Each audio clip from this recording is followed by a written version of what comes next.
오늘 우리에게 주시는 하나님의 말씀은 마태복음 4장 1절로 2절입니다. 그때 예수께서 성령에게 이끌리어 마귀에게 시험을 받으러 광야로 가사 40일을 밤낮으로 금식하신 후에 줄이신지라. 아멘. 다시 1절을 보시면요, 말씀이 좀 의아하다고 하는 느낌이 들어요. 여기서 그때란 예수님이 세례 받으신 직후를 의미합니다.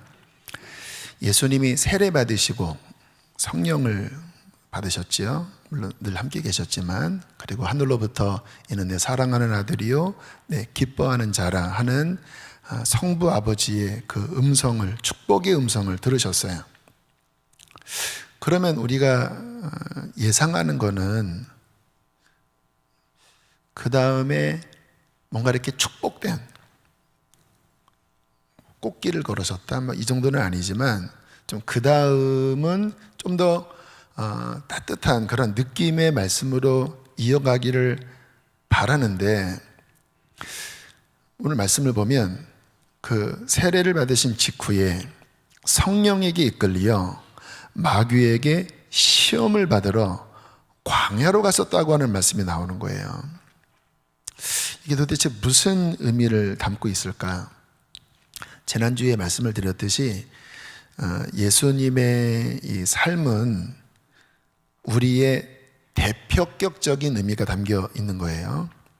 그래서 예수님의 삶의 단면단면이 우리가 겪어야 하는 어떠한 문제들, 또 하나님과의 어떤 관계, 또 삶의 과정을 이렇게 예표하는, 모델로 보여주는 모습이 예수님의 모습이에요. 그래서 이 장면을 우리의 삶에 대입하면 무엇을 보여주시는 거냐면, 모든 신앙인들의 삶에 광야의 시험이 있다고 하는 것을 보여주는 말씀이에요. 세례도 우리를 위해 받으셨고, 또 물에서 올라오실 때 성령을 받으신 것도 우리가 받을 성령을 보여주시는 것이고, 그때 하늘 아버지로부터 이는 내 사랑하는 아들이요 내 기뻐하는 자다, 우리의 존재가 어떻게 변화됐는지에 대한 그 모습도 우리를 향한 말씀이고, 그리고 광야에 나가는 것도 우리가 겪는 광야를 보여주는 말씀이에요. 성경을 읽다 보면 아마 대부분의 하나님의 백성들로부터 들을 수 있는 고백이 시험을 겪으면서 탄식하고 때로는 낙심하는 그 광야에서의 탄식의 고백들을 성경을 통해서 볼 수가 있습니다. 시편 42편 6절, 내 하나님이여 내 영혼이 내 속에서 낙심이 되므로, 낙심된 일을 겪은 거지요. 내가 요단 땅과 헤르몬과 미살산, 아마 좀 피신하며 도망갔던, 환난 가운데 피신하며 도망갔던 그 땅들이었다고 성경학자들이 보고 있는데요, 그곳에서 주를 기억하나이다. 11절 함께 읽어보실까요? 내 영혼아 내가 어찌하여 낙심하며 어찌하여 내 속에서 불안해하는가? 너는 하나님께 소망을 두라. 나는 그가 나타나 도우심으로 말미암아 내 하나님을 여전히 찬송하리로다. 뭔가 낙심하고 있습니다. 어떤 일들 가운데 속에 불안한 마음이 가득해요. 그래서 믿음으로 막 선포하고 있는 거예요. 너 하나님께 소망을 둬라. 하나님이 나를 도우실 거야. 그래요, 하나님, 저는 이 어려움 가운데 나는 찬송할 것입니다. 광야에서 부르는 그런 시편이지요. 맞습니다, 여러분. 우리의 인생에는 시험이 있어요. 시험은 누구에게나 다 있는 것 같아요. 그리고 어디에나 있습니다. 많은 분들이 갖는 착각이 뭐냐면, 여기서부터 벗어나면 시험이 없지 않겠나, 저 사람은 시험이 없지 않겠나. 그러나 그렇지 않습니다. 어떤 분이 그랬잖아요. 무덤 외에는 호흡을 가지고 살아가는 모든 사람에게는 잘났든 못났든 부하든 가난하든 여기 있든 저기 있든 어디에나 누구에게나 시험이 있는 거예요. 예수님조차도 시험을 겪으셨잖아요. 저는 이 시험과 관련해서 자주 부르는 찬송이 있습니다. 여러분, 우리 신앙생활의 찬송은 굉장히 중요한 영적 힘이에요. 그래서 어떤 상황 가운데 찬송을 부를 때 하나님의 위로도 받고 힘도 얻는데요. 제가 부르는 찬송가, 시험 걱정 모든 괴로움 없는 사람 누군가, 부질없이 낙심 말고 기도드려 아뢰세. 이런 진실하신 친구 찾아볼 수 있을까? 우리 약함 아시오니 어찌하니 아뢰일까? 시험 겪을 때마다 성령님이 제 안에서 불러일으키시는 찬송가입니다. 그렇죠. 시험 걱정 괴로움 없는 사람이 없지요. 조금 어려움 겪는다고 낙심하지 말아라. 진실하신 친구 예수께서 곁에서 도우시니 기도하며 승리해라. 이러한 주님의 레마의 음성을 찬송 가운데 그렇게 마음으로 서로 주고받으면서 그 시험을 통과할 때가 많습니다. 시험은 무엇일까요? 성경을 살펴보면 크게 두 가지로 요약할 수 있는데요. 첫 번째는 마음을 괴롭게 하는 여러 어려운 일들입니다. 인생을 살다 보면 크고 작은 어려운 일들이 닥치잖아요. 시편 40편 1절 2절에 이와 같은 말씀이 나옵니다. 함께 읽겠습니다. 내가 여호와를 기다리고 기다렸더니 귀를 기울이사 나의 부르짖음을 들으셨도다. 나를 기가 막힐 웅덩이와 수렁에서 끌어올리시고, 얼마나 어려운 시간이었는지 기가 막힐 웅덩이와 수렁에 빠졌었다라고 고백해요. 그리고 하나님 앞에 기도하면서 기다리고 기다렸더니 그 기가 막힐 웅덩이와 수렁이에서 긴 시간 기다리고 기다렸더니 하나님이 나의 기도를 들으셨도다. 여기서 이 기가 막힐 웅덩이와 소롱은 도저히 내 힘으로는 빠져나올 수 없는 어려움을 의미하지요. 여러분도 그와 같은 기가 막힐 웅덩이와 수렁이에 빠졌던 적이 있나요? 저도 그와 같은 웅덩이에 빠져서 망연자실할 때가 있었어요. 과연 이 문제가 해결될 수 있을까? 하나님이 정말 이 문제를 해결해 줄 수 있을까? 그때 하나님 앞에 주님 어떻게 해요? 주님 어떻게 해요? 막 탄식하면서 기도했던 기억이 나더라고요. 말씀을 준비하는데 그와 같은 기가 막힐 웅덩이 정도는 아닐지라도 늘 우리의 삶에 크고 작은 어려움들이 있잖아요. 이게 우리 인생의 시험이라고 할 수 있어요. 또 하나, 시험은 죄에 빠지게 하는 유혹을 의미합니다. 박보영 목사님과 함께 사는 아이 가운데 어릴 때 정말 힘든 환경 가운데 살다가 목사님이 이렇게 건진 아이가 있었어요. 정말 목사님을 만나서 그 아이의 인생이 개과천선했다고 할 정도로 변화받았습니다. 신학교까지 가서 이제 주의 길을 걸어가기로 그렇게 결심하고, 그래서 목사님이 이 아이를 바라볼 때마다 큰 마음의 위로와 격려를 받는 그런 아이였다고 합니다. 아마 아시는 분은 아실 거예요.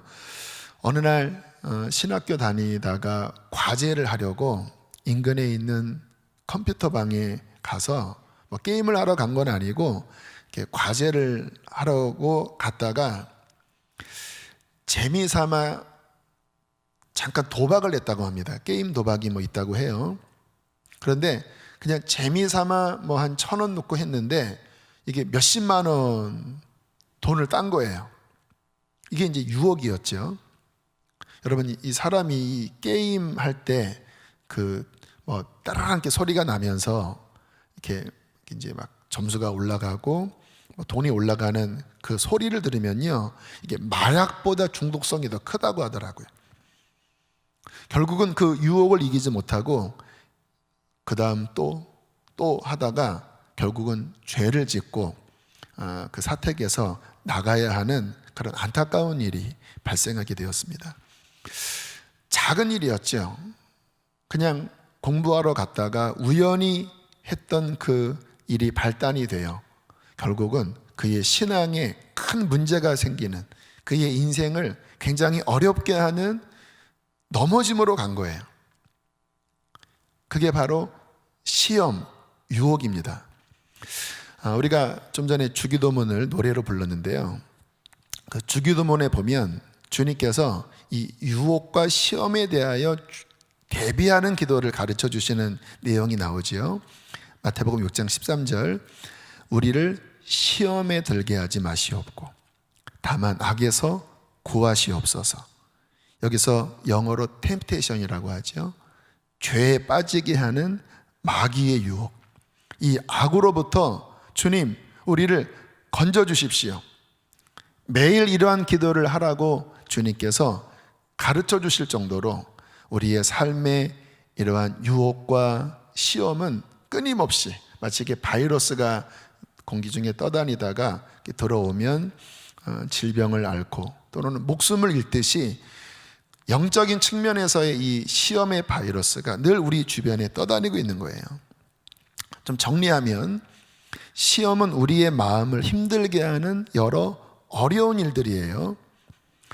그 어려운 일들을 잘 이기면 시험이 큰 문제가 되지는 않아요. 그런데 그 시험을 극복하지 못하면 그것이 우리 안에 쑥 들어옵니다. 그러면 나타나는 현상이 평강을 잃어요. 그래서 시험이 드는 첫 번째 징조가 마음에 평강이 사라지는 것입니다. 반대로 평강이 내 안에 있다고 하는 것은 시험을 이기고 있다고 하는 증거예요. 시험이 있지만 시험에 빠지지는 않는 거지요. 그런데 평강이 잃어가면 이제 시험에 들기 시작하는 거예요. 그러면 그 다음 단계로 나아갑니다. 우리 안에 이렇게 통제되었던 육적 감정들이 올라오기 시작합니다. 짜증, 원망, 분노, 자기 연민. 그전에는 주님의 평강과 은혜 가운데 그게 이렇게 수면 아래 가라앉아 있었거든요. 늘 성경 보고 기도하고 은혜 받으면서 마음이 은혜와 평강으로 이렇게 채워져 있었거든요. 근데 시험이 들어오면 평강이 사라지면서 눌러 있었던 육적 감정들이 이렇게 올라오기 시작해요. 그리고 좀 더 나아가면 죄를 짓기 시작합니다. 끊었던 죄가 스물스물 올라오면서 다시 옛날의 잘못된 습성, 그 반복적인 죄로 다시 돌아가요. 그러면서 하나님과 점점 멀어집니다. 기도와 멀어지고 말씀과 멀어지고 예배와 멀어지고. 이게 지금 어떤 거예요? 시험에 든 거예요. 처음에는 작은 일 같지만 이것을 잘 대처하지 못함으로 결국은 다시 우리의 내적인 모습이 하나님을 잘 섬기지 않았던 과거의 모습으로 돌아가게 되는 것이죠. 여러분 요즘 어떻습니까? 혹시 내 안에 자꾸 짜증과 원망과 또 예전의 모습으로 돌아가려고 하는 그러한 모습들이 보이지 않나요? 이게 인생에 찾아오는 시험이라는 거예요. 주님께서는 이와 같은 시험에 빠지지 않도록 하나님 앞에 기도하라고 말씀을 하신 거예요. 저는 그러한 시험이 올 때 또 하나 부르는 찬송가가 있습니다. 찬송가 342장인데요. 성령님이 시험 속에 들어갈 때 어떤 찬양으로 힘을 주실 때가 많다고 말씀을 드렸는데요. 이러한 가사입니다. 너 시험을 당해 범죄치 말고 너 용기를 다해 곧 물리쳐라. 너 시험을 이겨 새 힘을 얻고 주 예수를 믿어 늘 승리하라. 우리 구주의 힘과 그의 위로를 빌라 주님 내 편에 서서 항상 도우시리. 잘 이기는 자는 상 주시리니 너 낙심치 말고 늘 전진하라. 내 구세주 예수 힘 주시리니 주 예수를 믿어 늘 승리하라. 우리 구주의 힘과 그의 위로를 빌라 주님 내 편에 서서 항상 도우시리. 이 찬양을 부를 때면 주님께서 제 곁에서 이렇게 막 저를 독려하시는 것 같아요. 너 지금 시험 겪고 있지? 지지 말고 잘 이겨라.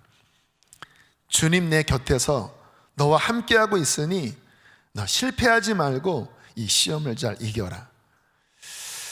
고린도 전서 10장 13절에 이렇게 말씀을 하고 있습니다.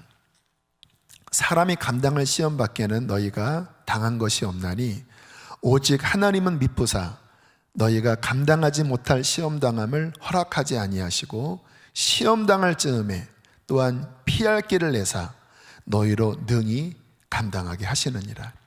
주님께서 시험을 감당하게 하신다라는 거예요. 그래서 시험당할 때 낙심하지 말고 주님을 바라보라고 말씀을 하고 있는 것입니다. 자, 그런 측면에서 오늘 마태복음 4장 이 본문은 시험에 대하여 주님이 우리를 대표해서 겪으신 그 시험의 모습을 통하여 시험당하는 인생들에게 가르쳐 주시는 교훈들이 담겨져 있어요. 지난주에도 말씀을 드렸죠. 시험을 이기려면 어떻게 된다고요? 정체성을 바르게 가져야 한다. 내가 어떻게 거듭났고 거듭난 나는 하나님 안에서 어떠한 존재라고 하는 것을 깊이 인식할 때 그 인식의 힘으로 그 믿음으로 시험을 이길 수 있다고 지난주에 말씀을 나눴어요.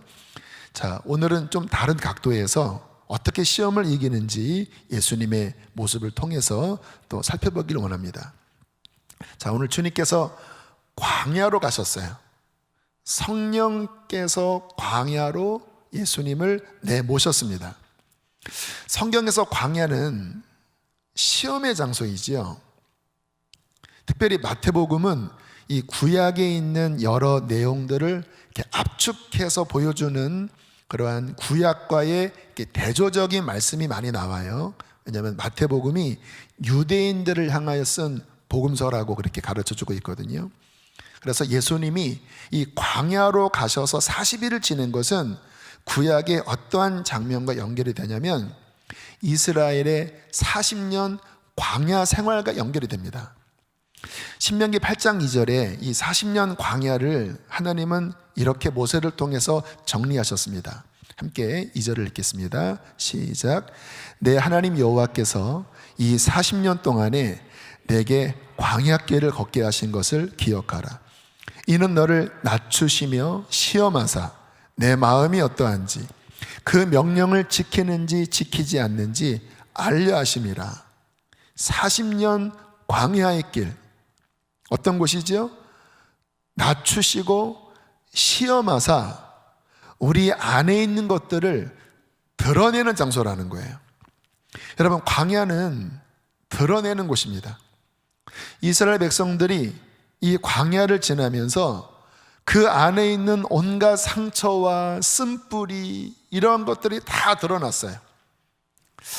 물론 성경을 읽다 보면 아쉽게 이스라엘 백성들이 결국은 광야에서 실패해서 한 2년이면 들어갈 장소를 40년 동안 뺑뺑이 돌았다고 하는 말씀이 나오지만, 그러나 구속사적인 좀 넓은 관점에서 보면 저는 필요한 시간이었다고 생각이 돼요. 왜냐하면 그 다음 세대는 이제 정리한 다음에 가나안에 들어가잖아요. 그러니까 40년의 이 기간은 일종의 단련받는 곳입니다. 그 안에 상처, 연약함, 죄악들, 이런 것들이 이렇게 드러나는 것으로 끝나는 것이 아니라 이것이 정리되고 연단받아서 그 다음 장소로 넘어가는 이 중간 과정이 광야라고 할 수 있어요. 그래서 신명기 8장 15절 16절에 이렇게 말씀을 하고 있습니다. 너를 인도하여 그 광대하고 위험한 광야 곧 불뱀과 전갈이 있고 물이 없는 간조한 땅을 지나게 하셨으며 내 조상들도 알지 못하던 만나를 광야에서 내게 먹이셨나니. 그 다음 함께 읽어보실까요? 이는 다 너를 낮추시고 너를 시험하사 마침내 내게 복을 주려 하심이었느니라. 그렇게 낮추시고 시험하시는 것, 이것으로 끝나는 게 아닌 거예요. 그렇게 단련하시고 정리하신 다음에 마침내 너에게 복을 주려 하심이었다. 여러분, 소망이지요. 이 세상적인 어려움은 소망이 없습니다. 뭐 소망을 가져봤자 그냥 스스로 갖는 자기 확신이에요. 그런데 하나님의 자녀들이 하나님 안에서 겪는 이 광야는, 오늘도 성경이 말씀하잖아요. 성령에게 이끌리어 광야에 나가시잖아요. 그러니까 하나님의 어떠한 섭리가 그 안에 들어있는 거죠. 그 안에서 물론 드러납니다. 왜? 속에 있었기 때문에. 근데 드러나는 것으로 끝나는 것이 아니라 이것을 잘 정리하시고 마침내 그 시험을 이기고 하나님의 복된 가나안으로 나아가는 것, 이것이 하나님의 섭리죠. 저 같은 경우도 이 부분을 자주 경험했습니다. 제 삶에 보면 한 텀은 광야고 그 다음은 가나안이었어요. 광야를 지날 때면 정말 힘들더라고요. 막 낙심이 되고 나는 아닌가 보다 하는 절망도 찾아오고요. 그런데 그 기간이 지나면 꼭 하나님의 위로하심이 임하더라고요. 그리고 그 전 단계에서 겪었던 그 어려움들이 어떤 영적인, 뭐라 그럴까요? 어떤 에너지가 되어서 성장된 모습으로 그 다음 단계로 나아가더라고요. 저희 교회 이 건축 과정 쉽지 않았잖아요. 그런데 이게 들어오고 난 다음에 한 2년간의 3년간의 과정을 보면 하나님이 이렇게 여러모로 이렇게 쏟아부어 주시는 경험을 했어요. 물론 그 기간에 저희 판단 미스도 있었겠고 또 우리 안에 여러 가지 문제들도 있었겠죠. 그런 것들을 다 하나님께 전가시키면 안 돼요. 이 시험을 겪는 근본 원인은 다 우리 안에 있는 거예요. 그런데 하나님 안에 있으면 비록 우리의 연약함 때문에 문제들이 생겼다 할지라도 하나님 안에 있으면 그 광야를 지난 후에 하나님의 위로와 더 큰 하나님의 축복이 기다리고 있는 거예요. 그래서 이것이 우리 안에 갖는 소망으로 광야를 이길 수 있게 하는 것입니다. 자, 그러면 어떻게 이 광야의 시험을 이길 수 있을까? 우리가 이렇게 다른 사람들이 광야를 겪을 때 힘들어하는 모습을 보면 좀 너무 쉽게 이야기하는 경향이 있어요. 좀 이겨라. 너 왜 그것도 못 이기냐. 그런데 이 광야가 당사자에게는 쉬운 게 아닙니다. 왜냐하면 아까 말씀을 드렸잖아요. 드러나는 거라고. 그 안에 있었던 어떠한 연약함과 어떠한 문제가 건드려지는 곳이 광야예요. 그래서 이 광야를 좀 멋지게 이기면 좋긴 한데 대부분은 그렇게 이기지 못합니다. 또 넘어지고 또 실패하고. 그래서 이 광야를 지날 때면 좀 낙심하기가 쉬워요. 왜냐하면 또 넘어졌기 때문에. 여러분, 이 광야는 우리의 힘으로는 이길 수 있는 것이 아닙니다. 이 광야는 오직 예수님의 은혜가 함께 하셔야 이길 수 있는 거예요. 오늘 예수님께서 광야로 시험 받으러 나가셨잖아요. 왜 주님께서 광야로 가셨을까? 히브리서 2장 17절 18절에 이렇게 해석을 해주고 있어요. 그러므로 그가 범사에 형제들과 같이 되심이 마땅하도다. 아까 제가 대표격이라고 말씀드렸잖아요. 우리와 똑같이 경험하신 거예요. 이는 하나님의 일에 자비하고 신실한 대제사장이 되어 백성들의 죄를 속량하려 하심이라. 그 다음 함께 읽겠습니다. 그가 시험을 받아 고난을 당하셨은즉 시험 받는 자들을 능히 도우실 수 있느니라. 한 번 더 믿음으로 한번 선포해 보세요. 그가 시험을 받아 고난을 당하셨은즉 시험 받는 자들을 능히 도우실 수 있느니라. 주님이 왜 시험을 겪으셨다고요? 우리가 겪는 그 시험과 고난을 똑같이 겪으시고, 그러나 주님은 실패하신 것이 아니라 이기신 다음에 시험 받는 우리들을 능히 돕기 위하여 광야로 가셨다라는 거예요. 그러므로 우리가 시험을 겪을 때 좀 실패했다 할지라도 낙심하면 안 돼요. 예수님께로 가야 합니다. 넘어졌어도 그 넘어진 자리에서 주저앉아 있지 마십시오. 아마 오늘 말씀을 듣고 계신 누군가는 나는 실패했어요, 자포자기하고 다 손을 놓고 계신 분이 아마 계실 것 같습니다. 그래서 성령님이 지금 이와 같은 말씀을 주신다고 여겨지는데요, 실패했어도 그 자리에 머물러서는 안 됩니다. 왜냐하면 하나님의 백성에게 있어서 넘어진 자리, 그 자리가 결론이면 안 돼요.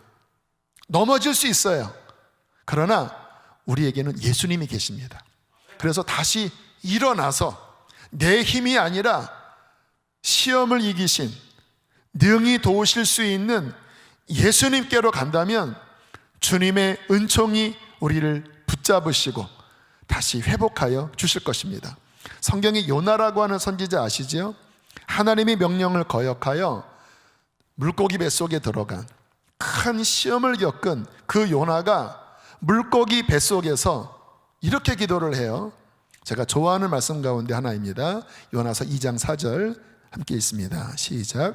내가 말하기를 내가 주의 목전에서 쫓겨났을지라도 다시 주의 성전을 바라보겠다 하였나이다. 좀 뻔뻔할 수도 있어요.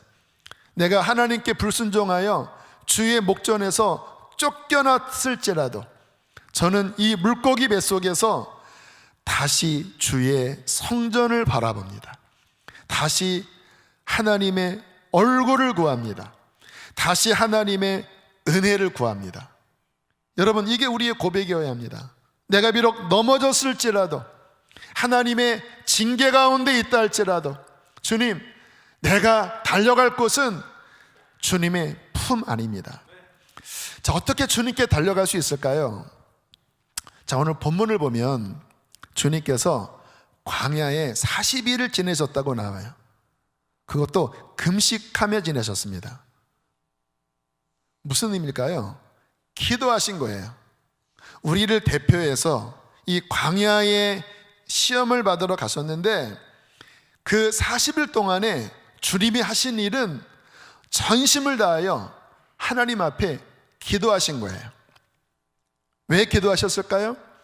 여러분, 시험은요, 기도하여 하나님의 은혜를 힘입어야만 이길 수 있습니다.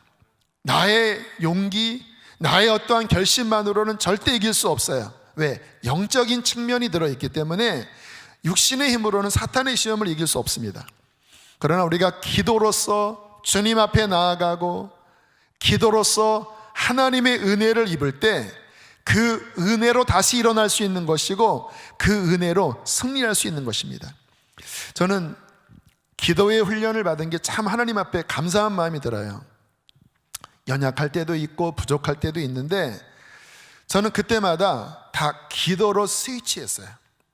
연약하니까 기도하는 거지요. 부족하니까 더 기도하는 거지요.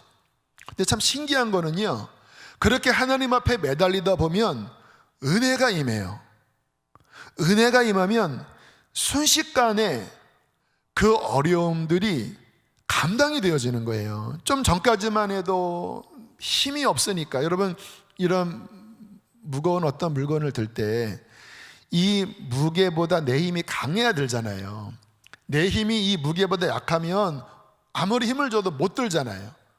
분명히 조금 전까지만 해도 못 들었거든요. 허덕이고 있었거든요. 주님 앞에 기도하면서 주님 막 기도하면 한순간에 은혜가 임하더라고요. 그러면 이게 쑥 들려지는 거예요. 조금 전까지만 해도 여기에 눌려 있었는데 은혜가 임하니까 감당이 되어지더라고요. 시편 61편 2절 함께 읽겠습니다. 내 마음이 약해질 때에 땅 끝에서부터 주께 부르짖으오리니 나보다 높은 바위에 나를 인도하소서. 약할 때 주께 부르짖으면 내가 감당할 수 있는 것보다 높은 곳으로 하나님이 인도하시고 힘을 주신다는 것입니다. 성경에 한나라고 하는 여인이 나오죠. 제가 얼마 전에 그 사무엘상을 읽다가 한나에 대해서 좀 새롭게 깨달은 부분이 있어요. 우리가 아는 것처럼 한나는 임신을 못하는 고통이 있었습니다. 지금도 이 부분은 우리에게 쉽지 않은 어려움이지만 그 당시 문화에서는 굉장히 수치스러운 일이 불임이었어요. 더군다나 브린나라고 하는 여인이 한나를 계속 격동질했잖아요. 또 애도 못 나는 것이 얼마나 속을 긁었습니까? 사무엘상 1장 6절에 이렇게 말씀이 나오죠. 그의 적수인 브린나가 그를 심히 격분하게 하여 괴롭게 하더라. 그 아픈 곳을 계속 금을 긁을 때 얼마나 힘듭니까? 근데 성경을 보면서 제가 새롭게 깨달은 게 뭐냐면 한나가 그 괴로움을 사람에게 토로하지 않았더라고요. 자, 사무엘상 1장 7절 8절을 보세요. 브린나가 그를 격분시키므로 그가 울고 먹지 아니하니 그의 남편 엘가나가 그에게 이르되 한나여 어찌하여 울며 어찌하여 먹지 아니하며 어찌하여 그대의 마음이 슬프냐 내가 그대에게 10 아들보다 낫지 아니하냐 아니라. 여러분 이 말씀을 가만히 보면 그 엘가나가 지금 이 상황을 정확하게 인지하지 못하고 있었던 거예요. 한나가 눈물을 흘리는 게 브린나의 격동질에 의하여 마음이 더 힘들다라고 하는 것을 몰랐던 거예요. 이 한나가 아이를 갖지 못하니까 그것 때문에 힘든가 보다. 물론 그것 때문에 힘들지요. 그러나 함께 사는 브린나 때문에 더 격동질한 거잖아요. 근데 만약에 이 엘가나가 한나를 더 사랑했기 때문에 한나가 남편에게 아마 사실 그대로 이야기했다고 하면 아마 엘가나가 어떤 조치를 취할 수도 있었겠나요? 몽둥이를 갖다가 하면서. 근데 성경 보면 엘가나가 모르고 있어요. 왜 그랬을까요? 그 속상한 마음, 비록 한 집안에 살고 있었지만 그 속상함을, 그 브린나의 격동질을 남편에게 고자질하지 않은 거예요. 사람에게 토로하지 않은 거예요. 여러분, 사람이 그 격동과 힘든 것을 사람에게 이야기하지 않으면 누구에게 이야기할까요? 하나님께 이야기하게 되는 거예요. 반대로 사람에게 쏟아붓기 시작하면 기도하지 않아요. 왜냐하면 사람에게 풀기 때문에. 자, 그 다음 절에 이러한 말씀이 나옵니다. 10절, 11절 함께 있습니다. 한나가 마음이 괴로워서 여호와께 기도하고 통곡하며 서원하여 이르되 만군의 여호와여 만일 주의 여종의 고통을 돌보시고 나를 기억하사 주의 여종을 잊지 아니하시고 주의 여종에게 아들을 주시면 내가 그의 평생에 그를 여호와께 드리고 삭도를 그의 머리에 대지 아니하겠나이다. 그 괴로운 마음, 원통한 마음을 오직 하나님 앞에 쏟아본 거예요. 통곡하면서. 그리고 그 깊은 데서 하나님께 약속까지 합니다. 주님이 아이를 주신다면 나는 그 은총을 잊지 아니할 것이고 평생의 그를 나실인으로 하나님 앞에 바치겠습니다. 얼마나 간절히 기도했는지 엘리 제사장이 그 모습을 보고 술 취한 줄 알았다고 하잖아요.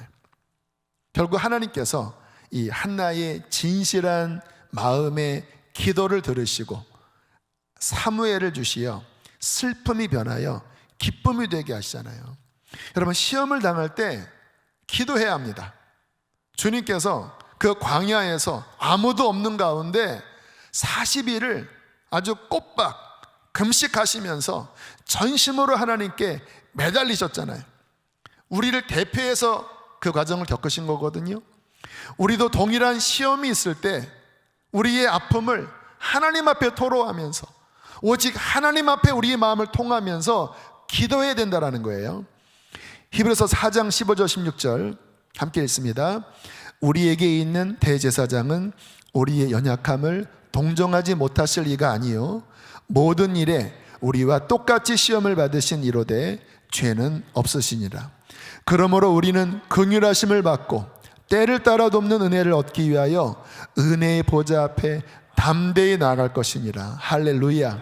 우리의 연약함을 긍휼히 여기시는 하나님, 우리의 대신 시험을 이기신 예수님, 그분의 은혜를 얻기 위하여 은혜의 보좌 앞에 담대히 나아가라는 거예요. 한나가 은혜의 보좌 앞에 나아가 자신의 마음을 토했을 때 하나님의 은혜를 힘입어서 그 삶이 변화되지 않습니까? 이처럼 우리의 삶에 시험이 올 때 오늘 이 광야를 겪으신 주님의 모습을 보면서 우리 안에 깊은 기도의 도전을 받으셔야 한다는 거예요. 지금 코로나가 장기화되고 있어요. 제가 작년 초에 코로나가 시작됐을 때는 이렇게까지 길어질 것이라고는 저는 생각하지 않았습니다. 근데 어떤 분은 그때 주님께로부터 이런 음성을 들었다고 하더라고요. 엘리야의 기근이다. 그러니까 이게 짧지 않다라고 하는 음성을 들었대요. 물론 뭐 엘리야의 기근이 3년 6개월이니까 뭐 그 정도까지인지 모르겠지만 어쨌든 빨리 끝날 것이 아니고 이 기근은 영적 기근이자 재정의 기근이 될 것이다. 정말 그렇잖아요. 뭐 얼마 전에 그 신문 기사 보니까 연말 돼도 쉽지 않을 거라고 하는 뭐 그러한 뭐 정말 비관적인 보도까지 나와요. 그러나 이 모든 것도 저는 하나님의 주권 아래 있다라고 믿어요. 어쨌든 시험입니다. 영적 기근, 재정의 기근. 이 기간이 길어지면서 많은 사람들의 신앙이 점점 침몰해 가는 것이 느껴져요. 물론 뭐 완전히 실패한다고까지는 할 수 없지만 그 신앙이 점점 가라앉는 거예요. 잠이 들어가는 것 같아요. 신앙이 약해지는 것이 느껴져요. 제가 지난주에 저희 이제 친가에 가서 저희 어머님과 누님 잠깐 뵙고 이렇게 함께 식사를 했는데 제가 누님에게 물어봤습니다. 온라인 예배, 이제 우리 누님도 다니는 교회에서 온라인 예배를 드리는데 어때? 라고 물어보니까 처음에는 좀 이렇게 뭐라고 익숙하지 않았는데 지금은 너무 편하대요. 그래서 교회에서 이제 비대면 그 교회가 큰 교회라 10%라고 해도 한 400명 모이니까 연락이 오는데요.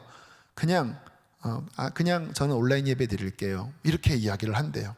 그래서 대영아 너무 편해. 준비하는 시간, 오고 가는 시간 그런 거 다 빼니까 너무 편해. 그런데 신앙이 점점 식어지는 것 같아.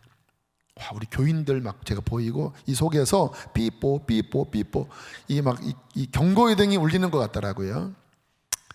그래요. 시험입니다. 신앙이 약해져 가고 있어요. 육적인 것들이 올라오고 있어요. 어떻게 해야 됩니까? 이 광야를 지나면서 앞으로도 짧지 않아요. 이 기간 잠깐 풀어지지만 또 팬데믹 늘면 또 줄어들 거예요. 이와 같은 상황에 어떻게 해야 될까? 여러분 기도해야 되는 것입니다. 기도로서 오직 은혜의 보좌 앞에 달려나가야 되는 것입니다. 주님께서 특별히 다음 주에 깨어나라 집회 요 텀에 주시는 거잖아요. 깨어나라, 은혜를 받아라. 왜? 은혜를 받아 이길 수 있으니까요. 시편에 어떠한 하나님의 사람이 시험에 들었다가 극복한 후에 이러한 고백을 해요. 시편 73편 25절로 28절인데요. 하늘에서는 주 외에 누가 내게 있으리요? 땅에서는 주밖에 내가 사모할 리 없나이다. 하나님만이 나의 도움이시라는 거예요. 내 육체와 마음은 쇠약하나. 그게 우리의 모습이에요. 시험이 길어지면 육체와 마음이 약해집니다. 그러나 이렇게 고백합니다. 하나님은 내 마음의 반석이시요 영원한 분길이시라.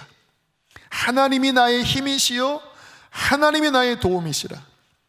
무릇 주를 멀리하는 자는 망하리니 음녀같이 주를 떠난 자를 주께서 다 멸하셨나이다. 하나님을 멀리하면 망합니다.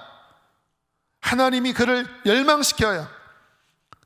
28절을 함께 읽으실까요? 마지막은 시작. 하나님께 가까이함이 내게 복이라. 주 여호와를 나의 피난처로 삼아 주의 모든 행적을 전파하리이다. 할렐루야. 하나님을 가까이함이 복이에요. 하나님을 떠나서 살 수 없습니다. 기도로서 무릎을 꿇고 하나님을 찾고 하나님의 얼굴을 구하고 넘어졌어도 용나처럼 다시 주의 성전을 바라보고 그분을 나의 피난처로 삼을 때 하나님은 그를 붙잡으시고 이 광야의 시험을 승리하게 하실 것입니다. 여러분, 주님 나라 가기까지 이 시험은 끝이 없는 것 같아요. 이 기간 지나면 좀 편안할지 모르지만 또 다른 시험이 오고 또 그 기간 지나면 또 다른 시험이 오고, 저는 저와 여러분 모든 우리 성도들이 하나님의 은혜를 힘입어 어떠한 광야의 시험이 온다 할지라도 이 역사의 종말에 어마어마한 고난이 우리에게 닥친다 할지라도 시험을 이기신 예수님 앞에 나아가 주님의 은혜를 힘입어 이 광야를 멋지게 승리하는 우리 모두가 되기를 원합니다. 그래서 그 광야를 또 승리하고 또 이기고 또 돌파하여 주님 앞에 서는 날 쓰러져 있는 자, 넘어져 있는 자, 패배자로 하나님 앞에 부끄럽게 서는 것이 아니라 비록 넘어졌어도 다시 일어나서 승리한 자로 하나님 앞에 나아가는 우리 수지선화 목자교회 모든 교우가 되기를 축복합니다.